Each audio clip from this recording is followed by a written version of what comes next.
Hello everybody, what is up? My name is Kingspinach, and welcome back to my Halo 5 multiplayer series. This episode is actually, and you guys might think this is a little weird, it's actually post-commentary. That's right, I'm kind of messing around with theater mode a little bit. I kind of want to see how it all works. So I've got theater mode up, and then a list of notes on what I want to talk about. And so this game, at least the one that I wanted to show you guys today, it's kind of a little bit, it's really good. We win by a lot, and my performance throughout it is pretty good. The start is really, really well done. The end, not so much, but I still thought it was a really good way. It was a really good example of a kind of learning experience that I could use for you guys. So it's a Warzone game on Radon Apex 7, and forgive me for like the first 30-45 seconds, I'm still figuring out the theater controls, so there is a little bit of stuttering. There's some weird stuff going on with that. There's no audio for the beginning.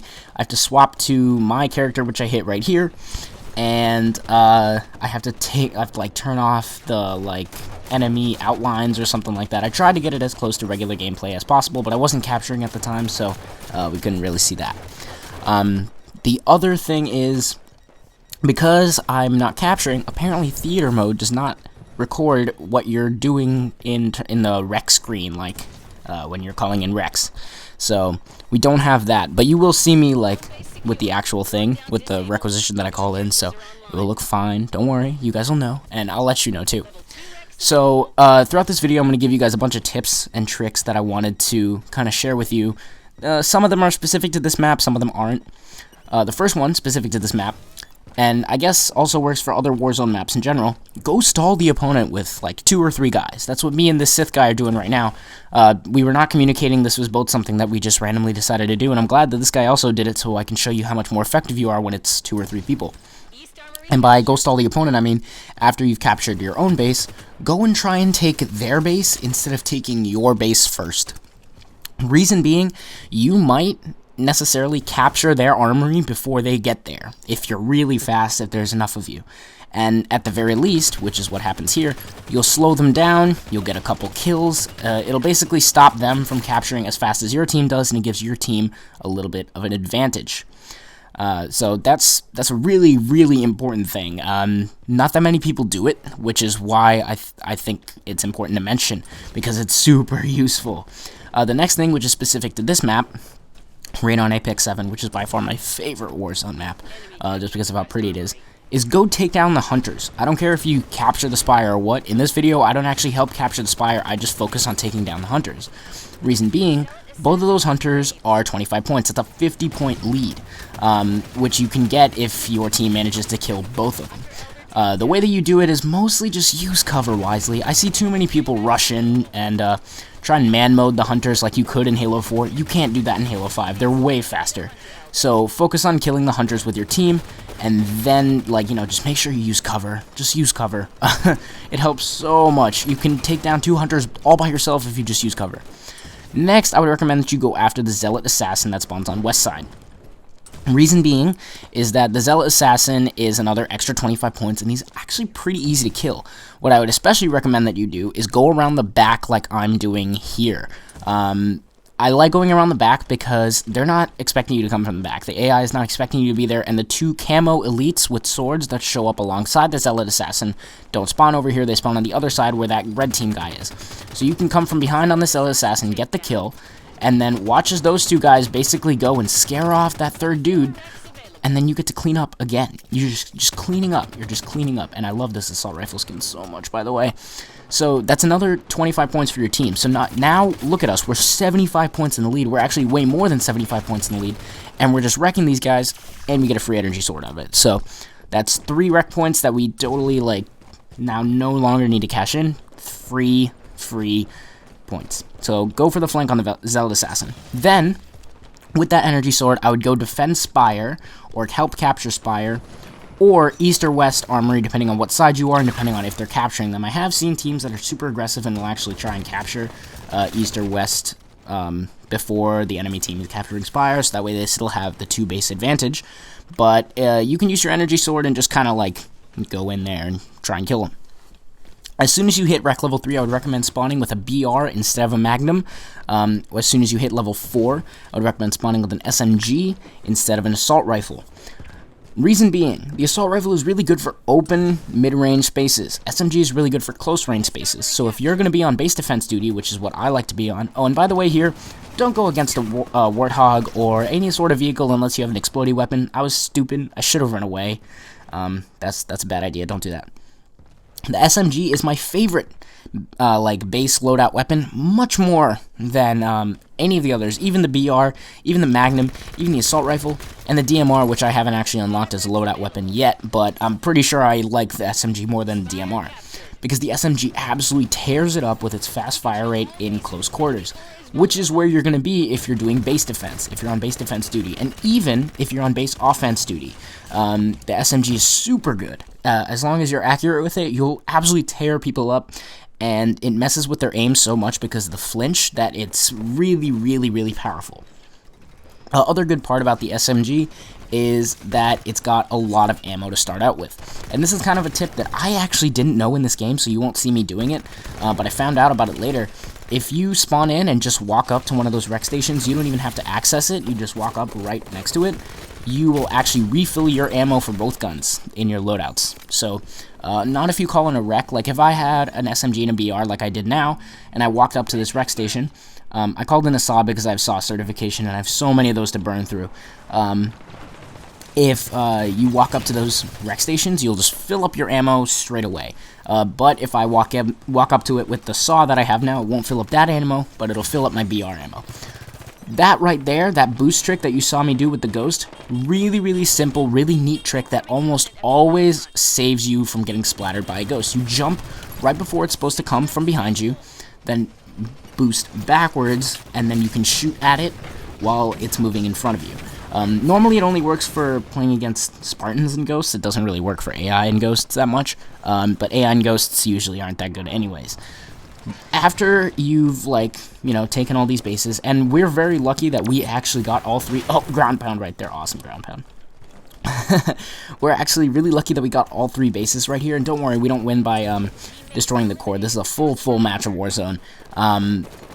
We got to take down that Ghost Marauder really, really fast. My team was pulling their weight there, but that's who I would recommend that you guys actually target next, that Ghost Marauder, because that's an easy 25 points. Ghosts and Banshees in this game are really easy to take down with the BR. The BR kind of tears them up, especially if you land all three shots on them in quick succession. Oh man, I can't speak. If you land all three shots on them all the time, you will tear them. You'll tear them up. Shoot at the wings of Ghosts. Shoot at the middle part when the Banshee is not facing you. So shoot at the back middle of the Banshee, and you'll take them all out really, really fast. Only thing I would not recommend that you go up against without having a exploding weapon is something like a Warthog, especially if it's got a chain gun on the back. A Wraith, a Scorpion. Those are anything other than a Ghost or Banshee, don't try to fight it. A Phaeton, don't try to fight him. Even this Ghost right here, I was playing kind of stupid, but you can see I'm actually doing decent damage to it. Cover is also super duper important. I never see people using cover, ever. That guy right next to me, he just got absolutely demolished because he just standing out in the open. Cover was awesome. It just saved my life there against that Ghost. And it's about to save my life a little bit here, but I still end up dying. I still go for the cover, but I do end up dying, unfortunately, because this guy was actually pretty good. But it's super good. When you have all three bases, I would also recommend that you go slow. There's no reason to just rush in straight there and try and take out the core as fast as possible without clearing everybody out first, because if you do that, they'll all go and capture a base, and then you're stuck in their core, trapped in their spawn, with nothing. No help, no backup. You're done. That's the end of 5 people. Bad way to go. I would also recommend that you guys not call in vehicles with the vehicle rec cards, but rather call them in with random spawn tokens. I get a bunch of random vehicle spawn tokens, and I use them all the time because the common one, I think, is 3 rec points. So I call that one, and I usually get either a Ghost, which is also worth 3, or something better like a Wraith, which is worth 5. So it's super good. The random ones are really, really good. I'd also recommend that you pull out a ghost right when you see that Tankmaster Rock has come on the field, because you can see me and this other guy, with the two of us in our ghosts, we're absolutely tearing him up. Now, he died over there because he was stupid. When you're with the ghost, you can take down Tankmaster Rock solo. You just gotta have patience. If you're patient, you can take him out. You gotta dodge all of his attacks and just keep continuously shooting. Just hold down the button. You can take him down pretty safely, especially when he decides to fly all the way out into the middle of the ocean there. You can take him down pretty fast. Goats are really, really good in this game, especially for the early game of Warzone. Before people hit their SMG thing, right after you get the BR, that's the best time to do it, the best time to use it, because people aren't really in the aggressive mood because they don't have their SMGs out, so they won't really be trying to board you too often. You can usually get a couple free splatters off of people. And if you're really good with the ghost, like for shooting and splatters and stuff, you can do really well with it. I am not really good with the ghost, as you are seeing right here, and I'm about to die in a couple seconds because I'm terrible. I think I only got assists out of this, but I did get that legendary kill, so it was totally worth it. Next up, we're going to spawn at West Armory, and I'm going a little ahead in my notes. I'm going a little bit ahead of the gameplay, so I guess I should slow down here. I'm going to slow down. Alright, oh, just kidding. We're at East Armory. There are a couple of Banshees in the air. Now, that Banshee Raider, another easy 25 points, but I can see that my team is already kind of kicking its ass. So I start focusing on the other Banshees because I know that they are actually pretty efficient at Banshee bombing you. You know, they're pretty good. And if you shoot those Banshees where I told you guys to, like right in the back middle, they're around your like aim reticle, there'll be like 4 red triangles, and they'll show up red when you get a hit marker instead of white like they normally would. And that means that you hit the Banshee in a critical spot and did a little bit extra damage. So that's really useful. That's super useful for that. So I'd recommend you shoot them there to kind of maximize the damage output that you have.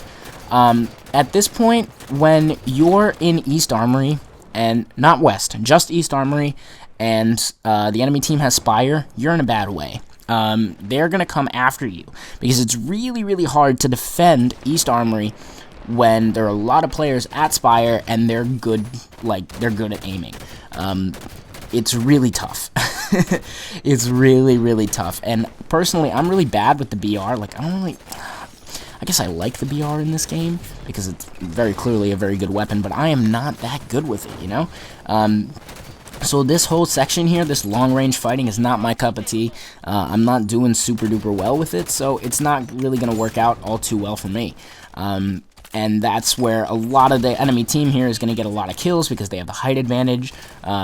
Most of them have snipers or something like that because they called them in to help take Spire, or they're at Spire and they're calling in snipers, and from here they have a lot more cover than you do. These trees are really thin, and especially when people are just kind of rushing out of the East Armory spawn, they're not really paying attention too much, it's going to go badly for them. Alright, now I heard that Prometheans were spawning, which means Captain Hestro is coming.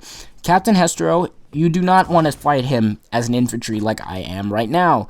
And don't worry, I will die because I chose to fight him. Get a vehicle.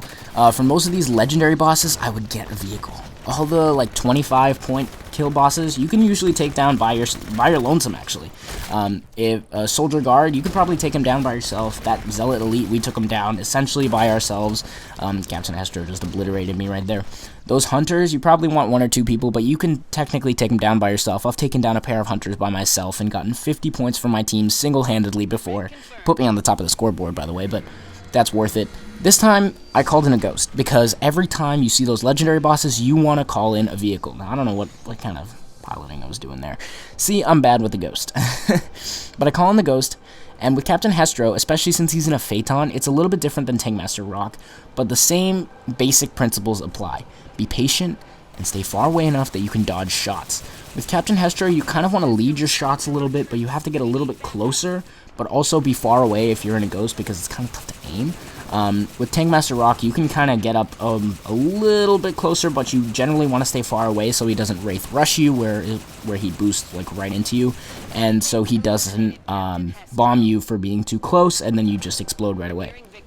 The good thing about ghosts is that they're assist machines. So right here, you're going to see me shoot at a guy, then just kind of stop. That's because I saw my teammate going in for the punch.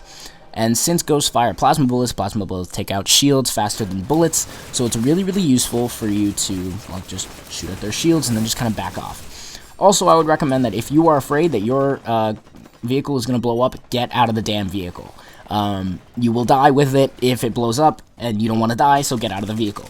This right here is something really cool that it's the first time I'm able to show you guys on the channel, which is partially why I picked this gameplay. This is the Recon AR. I can call it in when I'm at rec level 8, and I can load out with it at rec level 8. It's an assault rifle variant. It's got a flip-up sight at the top. It's not a flip-up sight. It's just a recon sight at the top. It's a really nice sight. I like the look of it a lot, and it's got this energy bayonet down at the bottom, which is a one-hit melee kill all the time. It's ridiculously powerful. I don't really get to use it too well in this, oh no, the phone. I don't really get to use it too well in this gameplay. It wasn't really, I don't know, I was doing my best because I knew at this point that I was like, I have to show this gameplay off. Like, I have to keep it in theater. This is going to be such a good video that I was like, oh, I gotta show these guys what an energy bayonet melee kill looks like. It's gonna be awesome. It didn't end up happening. So, I don't think it actually does because it was just pretty bad. Because I'm really, I don't know, I choked. So, it is a really good gun, though. It's a really good variant. I don't know what happened there. That's another theater weird thing going on. I don't know if I'm gonna use it too much or what. So these soldier guards, I'd recommend using a BR to take them out. I don't know why I'm using the AR right now. It's not really that good against these guys. See, now I switched to the BR, but it won't matter because I'm going to get flanked from behind and killed anyway. Just letting you guys know, spoiler, I die in like 3 seconds. These soldier guards are usually pretty decent. They're pretty easy to kill. You can take them out yourself, as long as you use the BR, because the soldiers take 4 or 5 shots, and then you can shoot them in their core, and then they explode. And the soldier commando, he's the guy that you basically want to target. With his turret, you can actually kind of like aim him a little bit so that he ends up like splash damaging his own guys, and that's really useful. But that's about it for what I wanted to show you guys for this gameplay. And there's a couple more things that I really want to talk about before, we end the gameplay here, because the rest of this gameplay is decent. It's not really that good, but it's, it's like decent enough. And here's something important actually. I'm going to go in for the melee. That guy had an energy shield, or not an energy shield. That guy had an overshield, so he got saved. But did you see how I stabbed in? I took out his entire overshield in 1 hit. So that's like 3 rec points that he called in that I took out in 1 button press. So it's super good, and I can do that every single time because I load out with that weapon. I love this assault rifle. Too bad I barely ever get to use it. It's still really satisfying when you can get a kill, though. Anyways, the rest of this gameplay is decent. It's not really as good as the first half, but the reason that I picked this gameplay, other than it having the Recon AR in it, was because I really wanted to show how important those bosses are in the early game, and how important it is to really prioritize. So we won, guaranteed, like we straight up won, the moment we took down Captain Hestra. Because at that point, we'd taken down 2 out of the 3 legendary bosses that spawn in this game. The third one is Warden Eternal, and you barely get to see him in this gameplay. I think he spawns and the game ends literally right after he spawns. But it's really important to prioritize, which is why I went straight from the Hunters to the Elite Zealot, to the Ghost Marauder, to Tankmaster Rock, and then Captain Hestra. Now, sometimes it's not always going to work out. You might prioritize, but your team might not. You know what I mean? But once you hit, like, one of the legendary bosses, especially if you're in the lead, that really, like, propels you really, really far into the lead. It's really important to do that. Tankmaster Rock, once we killed him, it was almost a sure victory, but we sealed the deal when we killed Cap. We absolutely sealed the deal. We won the game from that moment. And the reason being is that since only 3 legendary bosses spawn in a game and you killed 2 of them, that's 300 points towards your victory that the enemy team will only be able to get, like, and the enemy team can only get like half of that if they kill the 3rd guy. If they killed Warden Eternal, they'd only be able to get 150. If you're behind and you kill 2 bosses, that's awesome, because you can probably win the game from just that. If you're ahead by a lot and you kill 1 boss, you have won the game. Those legendary bosses are important. But even more so than that, the mini-bosses are super important, and nobody seems to prioritize those guys as much as they do legendary bosses. And that might just be from the experience that I had. But you need to take out those hunters, you need to take out the elite zealots, you need to take out the soldier commandos, because every little bit helps. And every little increase in gap that you put between your team and the enemy team is just going to help you win even more. So there you go, guys. That's the game. I show you guys my scoreboard here. So I hope you enjoyed. If you did, please leave a like, comment, favorite, and subscribe. Let me know if you guys want to see more of these tips and tricks videos in the future, and I'll see you all next time. Peace!